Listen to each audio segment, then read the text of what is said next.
Ako din, minsan tinatanong ako ng mga tao niyan eh. Kung may anak doon dito akong babae. Ikaw, sige, ikaw. I-recommend mo ba? Oo, kasi pag, kunyari, may isang lalaki na, let's say, meron siyang 3 babaeng kasama sa bahay, 4, 5.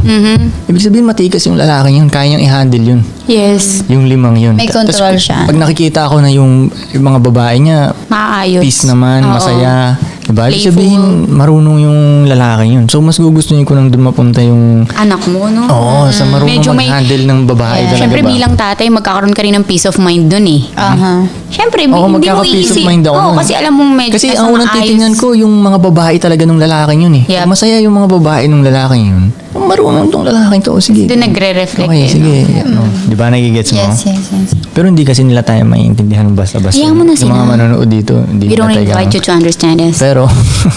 pero tag dito, sa tingin ko ma-recommend ako yun sa mga anak ko na ganyan. Pero kunyari anak ko lalaki, yung tuturuan ko rin siya ng... Panggantuhan. Oo, kasi alam mo, ito talaga, ladies and gentlemen, ang mahirap talaga is pag isa lang yung babae mo. Mas okay pa nga na wala kang babae kaysa sa isa yung babae mo eh. Because, Kasi pag walang babae, at least Sarili mo lang peace yun. iisipin Oo, mo. sarili mo lang isipin mo. Pag may isang babae, ang madalas na napapansin ko dyan, lalo pag sinabi mo dun sa babae na, yo, ikaw lang ang babae ko, wala ng iba ha. Ang laki ng ulo nun.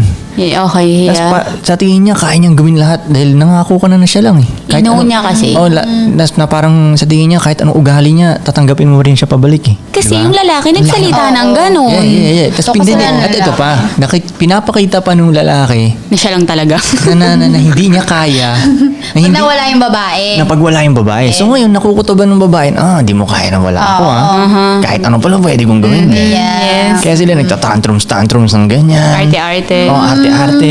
Attitude, Pwede pa silang mag-cheat sa iba, tapos tatanggapin pa rin nung lalaki. Yeah. Balik, yeah. Wala siyang choice eh. Mismo, kaya sabi nila, mas okay pang wala kang babae kaysa sa isa Sa lang yung bagay, babae. may point. Ang sakit sa ulo nun, isa lang yung babae mo. Yes. Kaya kunyari, Ibig sabihin, di ka astig na lalaki nun. Isa pa Hindi lang, di naman. mo pa makontrol eh. hindi naman, pag Isang babae pa lang, di mo na makontrol eh. O di, hindi ka astig na pero lalaki. hindi lahat ng lalaki na isa lang yung babae niya hindi astig. Hindi ganun. Kaya nga, hindi naman. Minsan na makakita ka ng lalaki na isa lang yung babae niya pero maayos yung pagpapatakbo niya. Yun, astig yun siya. Yes, Alpha yes. energy siya. Mas siya ang control.